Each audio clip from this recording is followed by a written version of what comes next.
আসসালামু আলাইকুম সম্মানিত দর্শক শ্রোতা।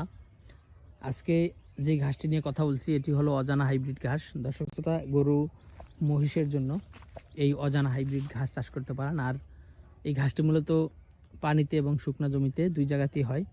দর্শক, এখন যেহেতু বর্ষাকাল না, যার কারণে এই শুকনা দেখেন, এই যে এখন মূলত শুকনা, এগুলো আমরা কেটে নিয়ে গিয়েছি।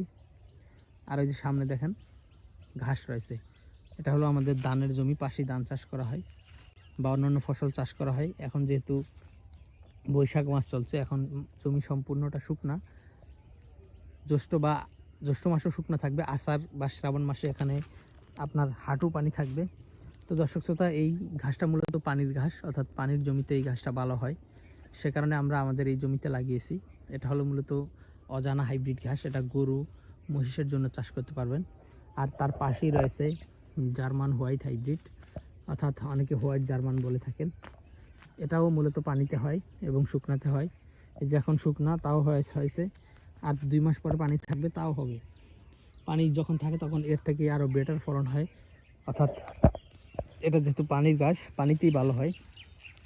আর যখন আপনি আপনার ধানের জমিতে লাগাবেন, সেই জমিতে কিন্তু 6 মাস পানি থাকে কিংবা 6 মাস শুকনো থাকে।